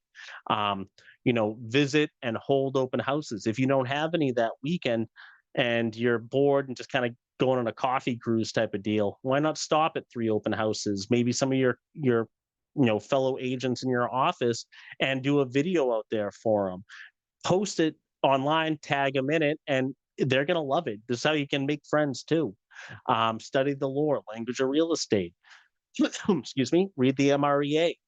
You know what I mean? Like there's all these little things you can constantly be doing to just growing and fine tuning yourself. All right. So the official guide here says it's going to take a couple minutes to brainstorm on something, but we don't have time for that because I care about your time. So I would like to have a small, maybe 2 participants jump up with what other enrichments could you complete to help your business. It could be learn more about command, interviewing a successful agent, something like that. What do you have that you think you could do to, help out your business and enrich it? Well, if I were taking from what we learned, that connecting with other people is really important. So following through on the leadership, getting into the office, surrounding yourself with other real estate agents. From everything you just said there, I would take getting into the office as the number one thing. There's too many people still thinking, oh, I can do all this from home. One honest thing I've seen in my role, I've been the TL in my office since January 1st, and I was the assistant team leader last year as well. And people coming in the office, because the ones who are consistently there are the top agents. They're talking to each other. They're, joking around. They're having, they're sharing success stories. They're making fun of people. It happens. And, telling unsuccessful stories. You gain all this knowledge. You get to hear how they talk to their clients. If you're around them and you're able to participate them, that can put you on the top list to get that open house in this brand new listing that's perfect and is likely to bring us in unrepresented buyers. It's the opportunity where they're heading out to a listing appointment. I can think of probably 10 times or more we have agents in here and they'll come in like, hey, what are you up to right now? Oh, I was just mailing some letters. Something you can do a little bit later on? Yeah, yes. All right, I'm gonna head down the street to the listing appointment. Do you want to come with me? Get my car. They just joined them there for it. Real estate's it's an industry of loners, let's be honest. They're the most social loners in the world, but we all are our own business in the end. And with that, being around them is going to get you brought up with them as well, because they like to help. But if someone's not there looking for the help or looking to help someone else out, you're going to get forgotten about. I did see some other ones in there. Stacy, exactly. Promote local businesses, share their stories, go down there. I mentioned before, my aunt is an agent down in Florida. Next to Clearwater and Dunedin is where she lives, and they have a beautiful downtown. It's like kind of quaint, like a nice small town feel, even though it's traffic everywhere you look. But it's called Mickey's Vendor Village. Goes down, she'll just go through and look at, do a quick interview with the store owner of these little boutique stores and everything like that, and just really highlight that. He's been doing it for years now. It's gotten her referrals from people going to the town page, and she shares it on there. They have a lot of Canadians who, snowbirds, they're buying condos. And that's how she's gotten a good amount of clients, just by authentically sharing it and also knowing she's the market expert. Let me just see right here. All right. So I don't want to take up too much time because this exercise just would have taken about half an hour with the brainstorming activity. And I don't want to do it to you all. So let me just move on here. But again, daily success system, 10 conversation, 10 contacts added, 10 handwritten notes, 10, 5, 1 social media engagement, and the enrichments that's going to help you grow your business. All right. Let's focus on progression and not getting off that throttle and all at all with you folks. Kristen, you can take credit for any idea that you want to. Let me just see here. Oh, Diana set up breakfast, lunch, coffee with old friends. Oh, that's 100%. That's why you should do the quarterly calls. Scheduled for coffee, and also that's the nice part. You just get to catch up with people. I can't take credit for this, even though I'm going to say it's Kristen's idea. Her that going to a farmer's market can be helpful too. I just went to one on Saturday, Attleboro's Farmer's Market. I'm not sure if any of you heard of the La Follette Shrine that's down in that area, but they host it there. So it's a big venue. It was beautiful. A whole bunch of different local stores and artisan goods and everything like that. My fiance, she works at an organic farm in Easton as well. So gave us another reason to go down there. But yeah, the farmer's market, they do it every single weekend. Why aren't you there? Go and get your coffee at the small local coffee guy who pulls up in a streamlined trailer and highlighting getting that, just doing a little walking tour through there. It's going to take you half an hour, do a nice little walk, start the day off right. Take advantage of it all. I get to know the small businesses and owners in the market 100%, because those owners, they're in conversations with a lot of people. Pickle Festival, that sounds disgusting, but I like where you're coming at. Handed out some cards, wore my name tag.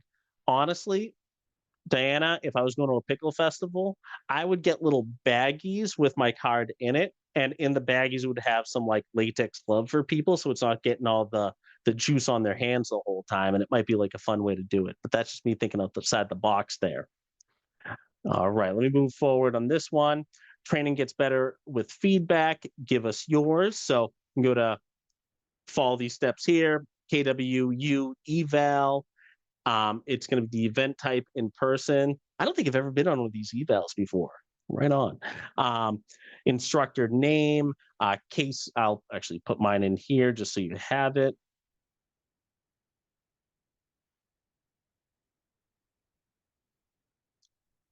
Alan, locals around here do still call it Great Woods. And I'm right down the street from there too. Yeah, you said Mansfield, so I had to ask. Yeah. Oh, 100%.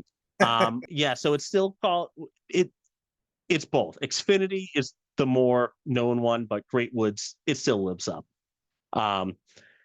But yeah, so fill this out here. I'll leave this here for a second for you all because I will not remember the steps on it in all reality. So I'll leave that there for you all to fill that out too. All right, I'll give this another.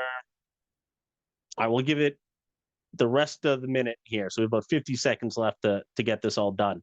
But everyone doing good here today?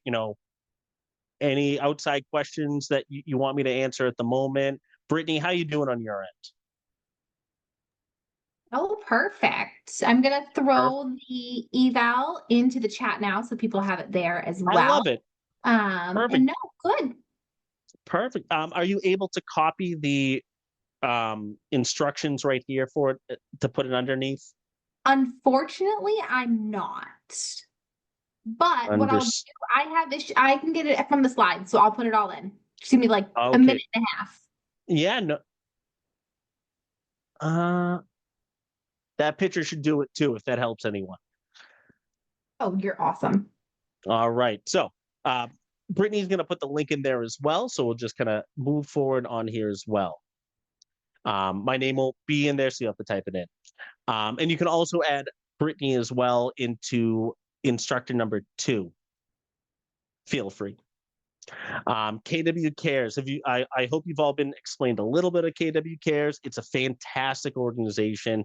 A lot of times, like in North Carolina, the wildfires out west, we are some of the first trucks in there. I'm not a particularly empathetic person for most people. Sorry, but watching some of the videos that they put out after these and what they've given back to people, it brings some tears to my eyes. In my office, we had an agent last year, actually a year and a half ago, had cancer, went through the program. He's a top agent, one of the nicest guys in the office, even though he owes me a sign of mine back. I'll get it. I know where he lives. And one of the nicest guys in the world, gives all his time to everyone else, and he had to step away from his business for a while. And KW Cares came in a huge way, and they were at the awards gala, probably early 2024, and they zoomed him in, and he was on a conversation on Zoom from his hospital bed, head shaved and everything. It was so good to go back there. I believe it was this January up in Manchester, and we were able to bring Brian in there, and he walked right through there with everyone else and got to tell the story, everyone like firsthand. It's unbelievable. So if you have the ability to give some of something back to them, I wholeheartedly recommend it. I'm not forcing anyone to do it, of course. Also, you have the great event like Red Day as well.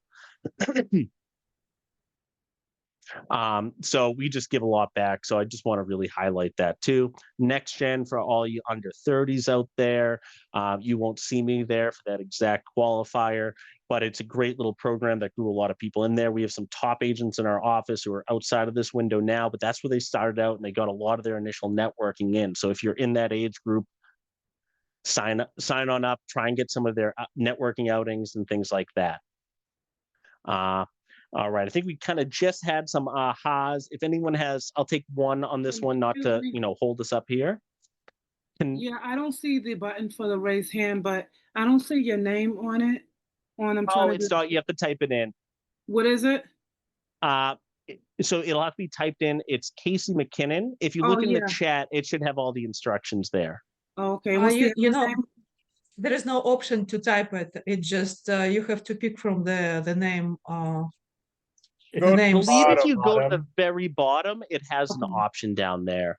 Right. And what's the other name you want me to put on for the other instructor? We have Brittany Cavallo. Brittany Cavallo. Okay. Cavallo. Cool. We have all the spellings in the chat. If you, it's the last message in there. Right. Yeah, neither of us are maths coaches yet, so we don't get the right to have your name at this point, but soon enough. Work in progress. Work in progress, one step at a time. Any ahas? Well, we kind of just went over. I know it was a little bit briefer since the last one, so I don't want to hold us up on this end, but if not, all right, we're going. All right, so little recap here. So let me just double check this. All right. So knowing your market and build your expertise. So, what type of market are you in? How's the inventory looking? Interest rates and lenders, how do they feel about the market? Economic factors that'll affect it. Other market factors. These are what are key to knowing your market. Then we're building your expertise on this market. You're going to learn it. You're going to know days on market. You know average sale price, kind of the demographics in there. Is it unemployment rate going great? Average mortgage rates, days on market. How long until they get an offer? These are all important things to know. Learn the clientele. Who's buying in this town now? Who's leaving this town? Is it, aging out? Is it a young demographic in there?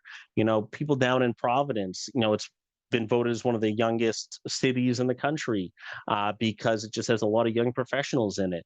A lot of those people might not be able to buy the biggest house around. They might need that first-time home buyer's house. So that's what you want to focus on, what's out there and who's looking for it and who's looking to sell. Listen to your clients, listen to the individuals around you and learn from them. And then keep the headlines in context. You want to be ahead of the game. Some people say, oh, well, I heard, rates are going to drop in 2 months. It's like, well, if you don't mind sending that over, I'd love to discuss that with yourself and maybe your lender too, just so we can get a right game plan for you. You want to live up into it. And just do the research. Honestly, a lot of people just think it can get handed to them. It's not. Don't get your market statistics from ChatGPT. That can be incorrect. Let's focus right on MLS and the actual statistics you're working with, or MAR, or I don't know the other New England states realtor association's name, so bear with me. But like we have Massachusetts Association of Realtors that we get all our stats from, utilize New Hampshire, Maine, Vermont, Rhode Island, Connecticut. It's all there for you. And if you're paying for it already, so utilize it. All right, so let me just see here. All right, so ahas to achieve. Each day in Ignite, you grow in how you think, feel, act, and implement what you learned. From learning and ahas, you move towards achievement of your big life. And that's what we're here for, right? To achieve our big goals. In your participant guide, I'd like to write in there how you've grown in these different areas. How has your thinking changed? How do you feel different about what was meaningful today? How your behaviors, how will your behaviors be different going forward? What actions will you take? What tools, models, systems will you use? How will you make yourself accountable? Accountability is what it all comes down to. You should have an accountability partner. Find someone in your office, someone else in your PC program, a top agent who needs help and wants to help you grow. Your wife, your boyfriend, your husband, your kids, because we're doing it for not just ourselves but the other people around us. So if you just feel kind of lazy one night, you don't want to do your mailers, have little Susie tell you, know what? I'm not letting you have ice cream until you finish the mailers. So, be accountable to your actions. And taking time to reflect on what you've learned is important in building your confidence and celebrating your growth. We'll do this actively after each learning session so you can keep track of your learning journey. And now we're going to move on to important success system time, where we work in our business together. Success system. Hold on here. This is one I have to adjust to because it starts off on my end saying for the next 2 hours. So I don't think that's taken place. Give me just one moment.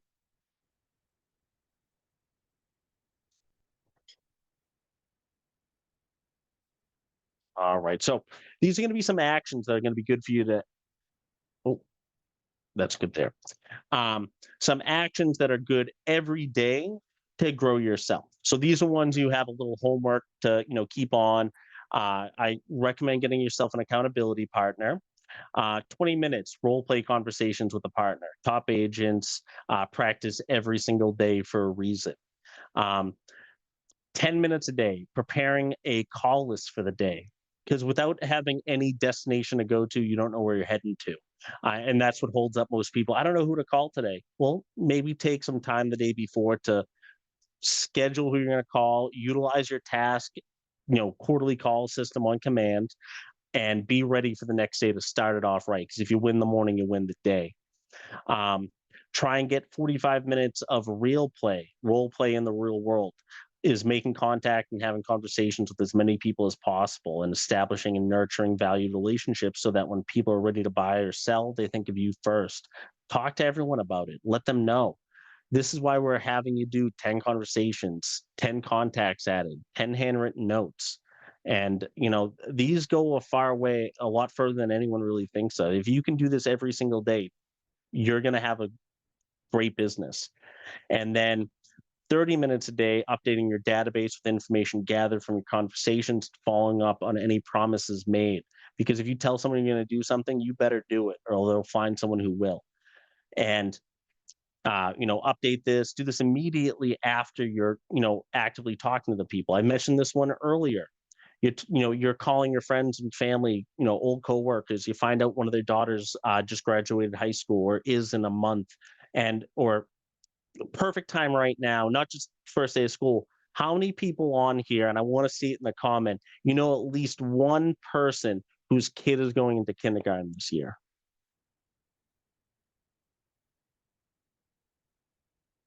Someone out there knows one. Ian, good luck to you. Sarah, not the case. Preschool 3. All right. What an opportunity right there. Everyone send Ian, Ian's kid a handwritten note saying congratulations on starting kindergarten. Maybe not actually do that, but It's a great one if you find out someone you know is their kid starting it. What if you write them a letter and, say, hey, congratulations, buy one at the store nice and cheap and just say, hey, congratulations. I hope you love going to school. I can't wait to see how well you do. Anything like that in there. These are great systems just to get into place and get into the actions of doing it. Gina, going to college, yeah, they're heading out, probably in the next couple weeks. Set if you know them personally or they're good family friend, someone you really care about, maybe send them an Amazon gift card or a DoorDash gift card or something like that. I can assure you it will get used. A preschool, great opportunity there too. You have a lot of people in there, other parents as well, little kids. Maybe they have another one coming on the way. Maybe they don't have enough space in their house for everyone who's there. You might be the guy, the person that they go to because you see them every day at pickup.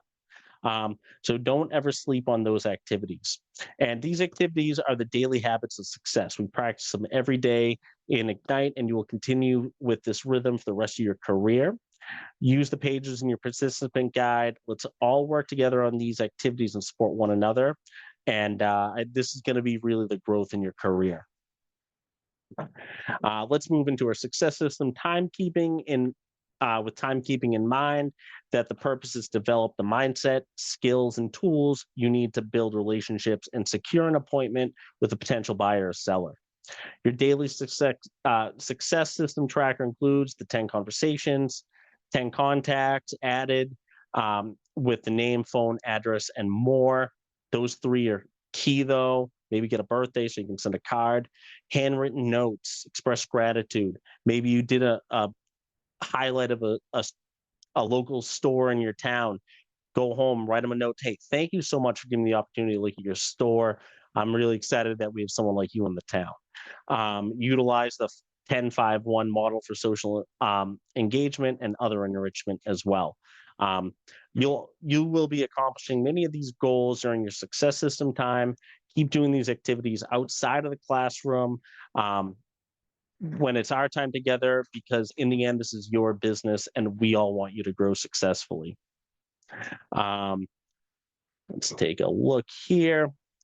And then the first job of a real estate agent is lead generation, because the activities of generating leads is the foundation of your business. In addition, practicing conversations and dialogues will prepare you for success. That is appointments, signed agreements, signed contracts, and sales closed. Of course, before we get involved in conversations with our sphere and lead generation, we must remember to comply with TCPA compliant and do not call list regulations. So follow that every time. We review this every Ignite session because it is critical to protect you from a fee and your market center from any legal action. This is about protecting yourself and your name as well. Let's see here. Okay, no. Oh, wrong side. Do not call list. Let's follow these, of course.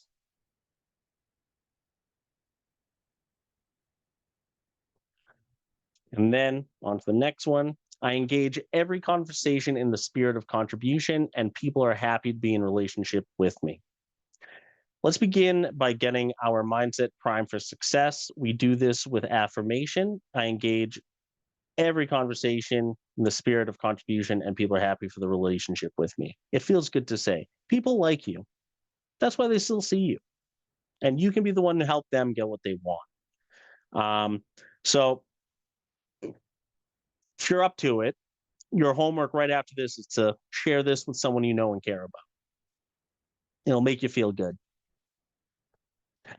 All right, this is another 45-minute long role play, which unfortunately we do not have time for here, so I do apologize, but this is where it's great to get in contact with other people in your same level. It doesn't need to be in your same market center. It doesn't even need to be in your same state. Scripts are scripts. So I do recommend trying to find an accountability and script partner that you can practice these with. However, there is the fun part on AI. You can actually set up AI talk and have it take on the role of a client who doesn't want to sell or something like that. And you can go back and forth. If you see our regional tech trainer, Maggie, do her AI class coming up. I highly recommend taking it. It was fantastic. We brought her in there, and I felt like it was underwater at the end of it. There was so much that came through. So she'll show you how you can pull that one up there as well. This is the one we're not able to do. However, prepare your conversation list. So what is our goal for contacts a day that we're adding to Command? 10. 10. Thank you. So with your contacts, let's, before you go to bed tonight, let's try and get that list filled out, right? Prepare. When you determine who you will connect with the day before you begin, you will either write names on a conversation sheet or generate a list from your database of contacts. So be intentional about it. Know who you're going to call. So that way, when you wake up, you don't have to think about it and feel like you're going to work before going to work again. It's already ready for you. That was just the end of the day. Because most of the time you come towards the end of the day thinking, oh, I meant to do this. Let me just do this here. Make it intentional to do. If you erase something on that day, you have to replace it somewhere else. Take action. When you connect with people through conversation, this is your most valuable activity. Building relationships with people in your database takes up most of your lead generation time. Some people might think it's not worthwhile for it, but all of a sudden you call one person and say, oh yeah, actually I'm looking for someone to sell my mother's house. You wouldn't have thought to do it, and you wouldn't have had the opportunity if you didn't call them, which you weren't intending to do it as well. Oh, Brittany has the AI class coming up in September. I am going to 100% keep that in mind for some of my agents who couldn't make it when we had it in July. I will send you the Eventbrite link. I appreciate that. Thank you so much. And then maintain, when you update contacts in your database, you will enter additional information you learned from your conversations and follow up any commitment you made. This is where you're putting the notes in there, finding about someone starting kindergarten, going to college, all that information. If you're not keeping notes of this, and you call them up and say, oh, how's the kid doing? They're like, oh, you just asked this when I talked to you 3 months ago. They just started kindergarten. You're like, oh yeah, I forgot. You're gonna sound like a klutz. So have the information ready for you. Keep notes of it. That's what people do when they call you a lot of the times. Just do it right back. And so tonight, let's prepare your call sheets so you know who you're gonna reach out to tomorrow. And if you're having trouble finding who to call, utilize the DTD2, do the database twice. This is a system that separates everyone's last names every week. For 3 months, it goes through all A through Z, so you can call them all once every quarter, and then it's scheduled so it comes right back up on the next quarter as well. And it's not, you're not calling to ask if they want to buy or sell. You're checking in on them. You care about them. You're a nice person. All right, so this is getting to the point where there were 45-minute things, so I can't do that. And update contacts. So I'm just hoping everyone got their contacts since yesterday in here as well. So, make sure you get them in your database. You have them as accurate as possible. If you didn't get an address from them, maybe check online. You know what town they're in. Try True People search. Look in MLS for property records to find their information. Kristen, I have a small database. Does Facebook messaging FSBOs count? I would definitely say Facebook messaging FSBOs counts, especially if they're looking to sell it on Facebook. Weirdly enough, there was one in my office. An agent got 2 listings. The seller's a little bit out of their mind, but they got 2 listings over $1 million, and then they were also able to get a sale that the owner owned for 24 acres in Scituate as well. And while the listings in town did not work out as well as everyone hoped for, the land did, and the money's still green. So don't sleep on things like FSBOs on Facebook. Yeah, Diana, stay on FSBOs. It kind of disappeared for a little bit, but a lot of people think they can sell it, and it's, as you all know, because you're drinking the fire hose, it's not that easy. There was a great presenter I saw at some kind of convention, maybe family reunion, and he actually made an entire workbook. He wrote an entire workbook with for his state, of course, state specifics and legalities and all that stuff, but a workbook on how to sell your own home. He had all the right forms in there. He had everything you needed from start to finish. It was thick, and he'd send it out to people. And he said almost every time when I sent that out to someone, about a week later, they called me back and asked me to list their house because they're like, that's just too much. I do not want to do that. I'll pay for your time. So keep that up. And in this one, celebrate your successes. I'm assuming since you're all in Ignite with me here, a lot of you are new to the industry. Do we have any good success stories since you started out?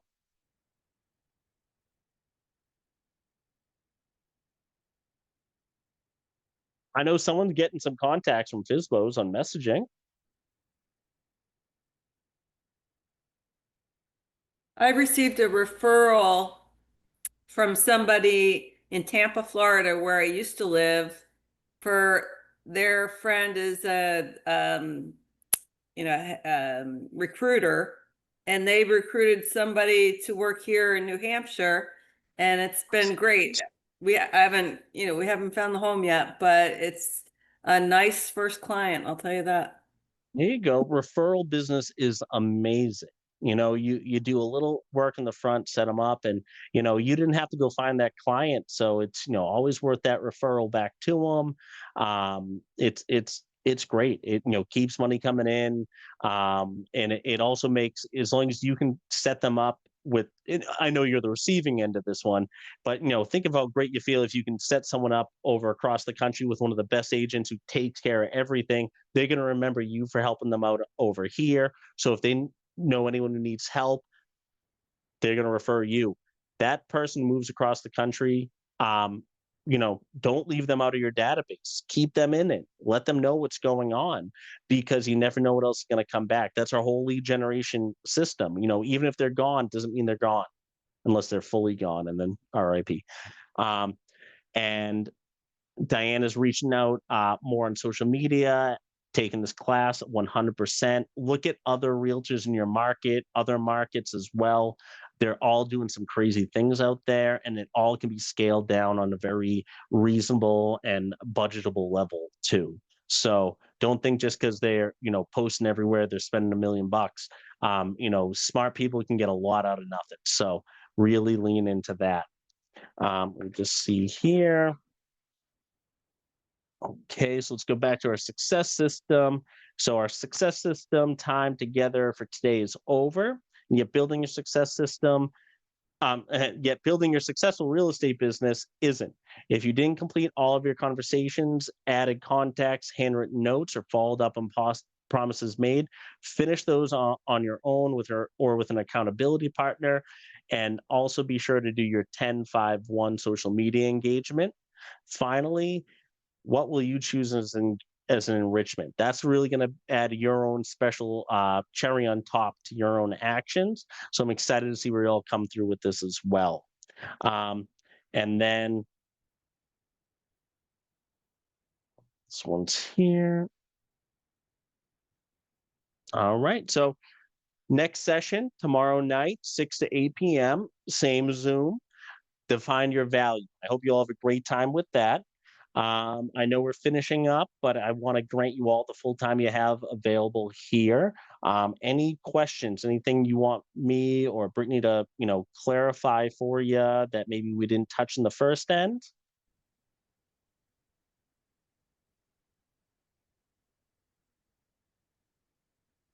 Well, thank you, Gina.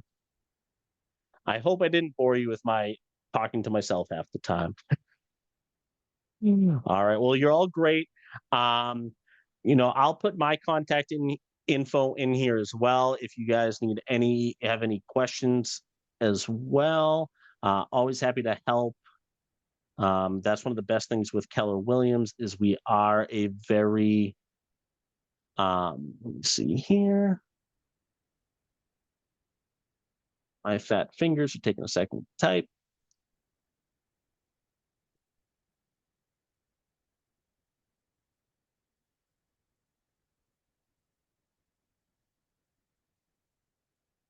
If you have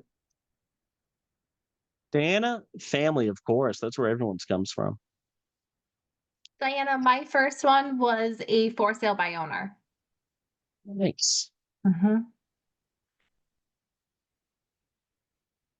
Wait, I take that back. My first listing was Family Connections. My first closing was a lender referral of a lender I knew outside, and it was pretty easy. It took place in like a week's time. It was like a whirlwind. I had no idea what was going on. It was terrifying. But I got invited to their cookout, and they did a fantastic job flipping this house. So I was happy with them. How do I get a lender referral? Become friends with them. Also, it helps when he's been dating your mother for 30 years, so it doesn't hurt. But lenders are great people. They're a lot of them new coming in the business as well. They live a very similar life as real estate agents. So it's, they're right along with us. They're doing the same things. Get friends with them. Become a resource for them if they need help. Ask them to join you in an open house. They love to do that, especially the first time listing one, like first on market. It never hurts. Amy, I believe it is recorded. I will have to find out where they all live because I don't run the overall Zoom to know where it all lives in, but I'll share it over with the leadership here. Oh, look at Maggie. She's on top of it. Thank you, Andrew. All right, so we have our answers. So the other ones will be coming on as well. But I just want to say I love the participation from you all today. Very excited to see you growing in your business.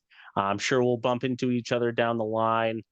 I have terrible memory, so I probably will forget half the faces and names I saw in here today. So don't be afraid to bring it to my attention. I'm okay with being called out.